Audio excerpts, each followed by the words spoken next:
On a une grosse cote aujourd'hui à tenter, on a des performances joueurs, on a de la WNBA qui va débuter à 21 h. Voici le programme de cette émission pronostic.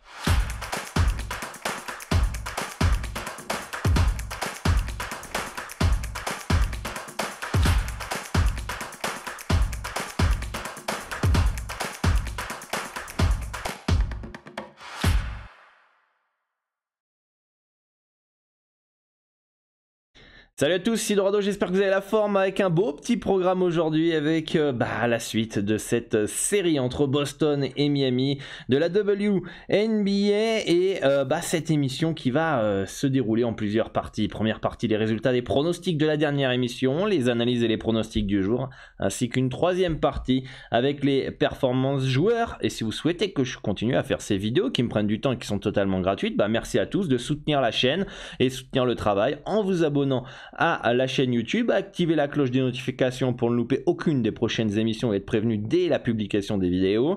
Likez, ça aide à référencer la chaîne. Laissez-moi en commentaire aussi vos pronostics pour cette nuit, et si vous avez des amis par ailleurs, n'hésitez pas à partager la vidéo. Si vous me connaissez pas, je suis Dorado, expert en paris sportif. Je mise sur plus de 50 championnats. Ma spécialité, c'est les handicaps. Ça fait depuis 10 ans, plus de 10 ans même, que j'aide les parieurs à remplir leurs objectifs. Ça fait 7 ans que je vis au Mexique pour vivre de ma passion. Fondateur de basket-pronostic.com, vous pouvez retrouver l'ensemble de mes pronostics ainsi que les différentes formations. Et avant de commencer, on va prendre en référence les codes de PS 3838, et si la législation dans votre pays vous le permet, je vous conseille d'ouvrir un compte sur ce bookmaker via le broker le plus fiable au monde avec qui je travaille et que je connais depuis plus de 10 ans. C'est d'ailleurs avec eux que j'ai ouvert mon premier compte PS 3838. Pourquoi je vous conseille ça? Parce que vous aurez accès à de meilleures cotes. Et qui dit meilleure cote dit augmenter vos gains avec la même mise de départ. Et ça peut aller de 25 à 30 euros de bénéfice en plus par pari sur une mise de 100 euros. Donc je vous laisse imaginer à la fin de l'année le bénéfice en plus que vous pouvez avoir. C'est le bookmaker des parieurs professionnels. Il limite pas les parieurs gagnants. Donc si vous voulez un compte sur Asian Connect, sur PS 3838 via Asian Connect, je vous mets le formulaire du broker dans les commentaires épinglés, ainsi qu'un tuto vidéo pour vous accompagner pas à pas. On fait les étapes ensemble. Et si vous souhaitez progresser dans les paris sportifs, une formation gratuite vous est proposée. 15 étapes pour gagner de l'argent en pariant la NBA en 2 semaines. Il y a déjà plus de 1500 parieurs qui sont inscrits à cette formation. Je vous explique comment j'analyse, comment je détermine un handicap, les outils, les sites que je peux utiliser, les erreurs à ne pas commettre, etc. Bref, le lien est dans la description pour vous inscrire. Vous avez juste à laisser votre email. Vous allez recevoir un email tous les jours pendant une quinzaine de jours, donc vérifiez bien vos spams. Et si vous voulez rien louper de mon travail, de mon actualité, des dernières nouveautés, avoir du contenu exclusif, être prévenu quand il y a un pronostic gratuit, des promotions, des notes audio, des conseils, etc., rejoignez le Telegram, le lien est aussi dans la description, ainsi que l'ensemble de mes réseaux sociaux.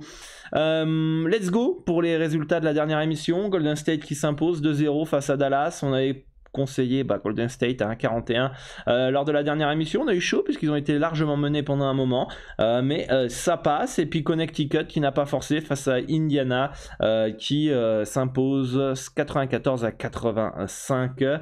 En WNBA, on a aussi Washington qui s'impose 78-73. On a Heinz Allen et Natasha Cloud qui ont bien joué. Et enfin Seattle qui s'impose 83-80 face aux Sparks de Los Angeles. C'était pas loin pour Los Angeles, malgré l'absence de Shiné Ogwumike. On va partir sur les analyses du jour, donc attention, je vais vous partager mes conseils, mes préférences sur chaque match pour vous aider à faire vos pronostics ou vous permettre de confronter vos analyses aux miennes. C'est pas forcément les pronostics que je joue personnellement. D'ailleurs, si vous voulez suivre mes pronostics, vous pouvez retrouver tout ça sur basket-pronostic.com. D'ailleurs, cette semaine jusqu'au 25 mai, vous avez 25% de réduction sur les packs standard et premium avec le code promo Dorado 25. Le lien du site est dans la description, donc n'hésitez pas si vous souhaitez suivre les pronostics et gérer toujours bien vos mises, miser de l'argent que vous êtes prêt à perdre. Ça c'est très important, c'est la base du pari sportif pour pouvoir rester sur le long terme et pas être en PLS à chaque pronostic. Let's go, on part sur les analyses du jour avec Boston face à Miami. Boston qui a été énorme lors du match 2 avec une grosse adresse, le retour de Horford et Marcus Smart qui sont les deux meilleurs défenseurs de cette équipe ont fait du bien aussi. Les Celtics donc qui ont récupéré l'avantage du terrain. Miami va essayer dans ses 2 déplacements à Boston de le récupérer. Je pense que le Heat a toutes les armes pour s'imposer au moins une fois à Boston, et c'est pourquoi j'ai une préférence sur le Heat, plus 7 à 1,854 dans cette rencontre. Pour moi, ça va rester dans le handicap dans un des 2 matchs. J'imagine mal Boston écraser Miami sur les 2 matchs chez eux.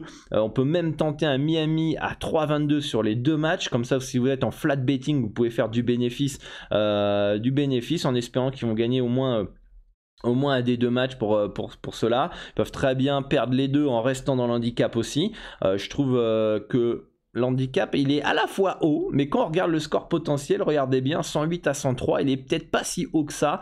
Il est plutôt peut-être bien placé finalement, ou du moins une value, mais une value assez fine sur le Heat plus 7. Mais en tout cas, moi j'ai confiance en ce Miami Heat, qui sont des thugs qui jouent dur, qui lâchent rien, et donc je m'attends à une belle bataille, encore une fois, ce soir entre Boston et Miami. Pour moi, cette série peut aller en 7 matchs, ça va être très serré, et je serais pas vraiment serein avec un Boston moins 7, si vous voulez mon avis. Donc préférence sur le Heat plus 7 clairement, et puis pour ceux qui ont envie de tenter une grosse cote, pourquoi pas Miami à 3,22. Par contre, si jamais ce soir ça ne passe pas, je vous conseille de partir potentiellement sur le match 4 dessus, mais on verra en temps voulu dans l'émission.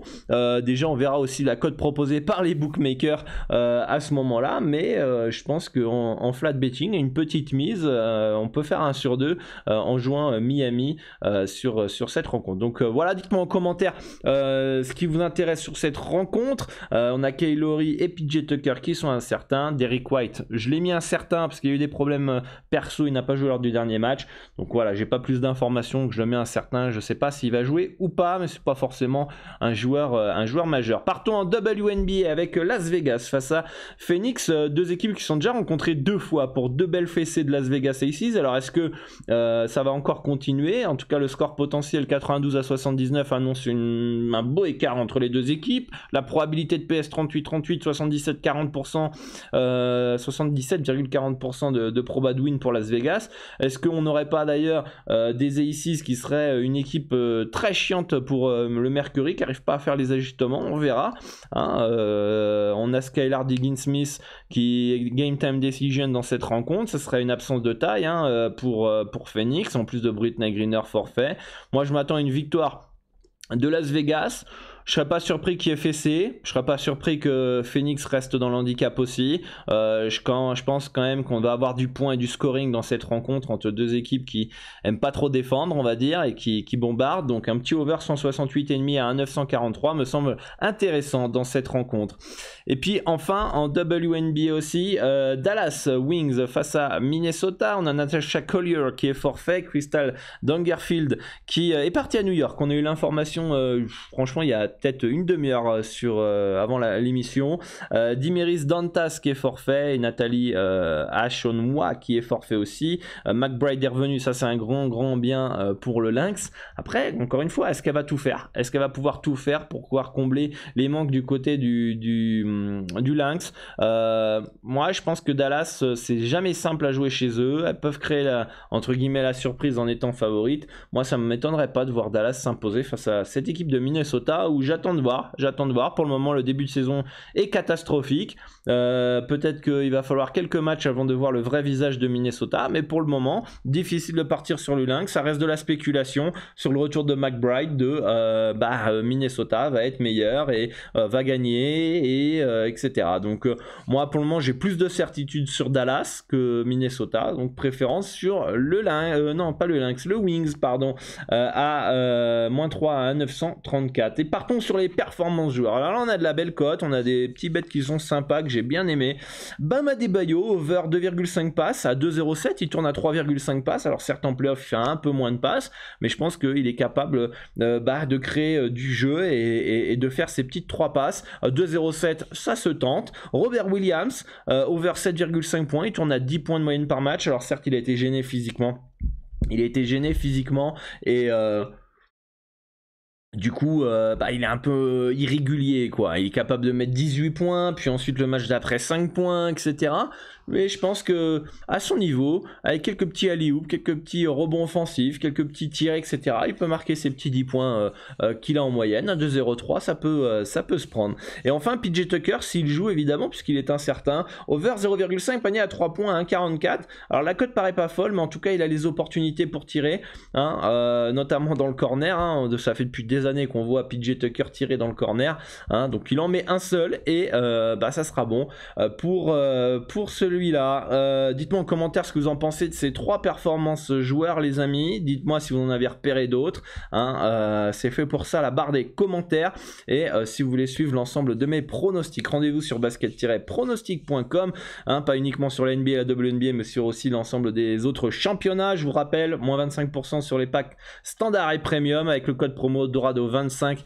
Ça, c'est un code promo qui va être valide jusqu'au 25 mai 2022. Donc, n'hésitez pas si vous avez toujours eu l'envie de nous rejoindre sur le club privé. Et si vous voulez échanger avec l'ensemble de la communauté et moi-même, vous pouvez rejoindre le Discord. Hein, il y a déjà plus de 4000 par ailleurs. Vous pouvez échanger sur l'ensemble des sports, partager vos analyses sur le foot, si vous voulez partager vos analyses sur le foot, vos pronostics, etc.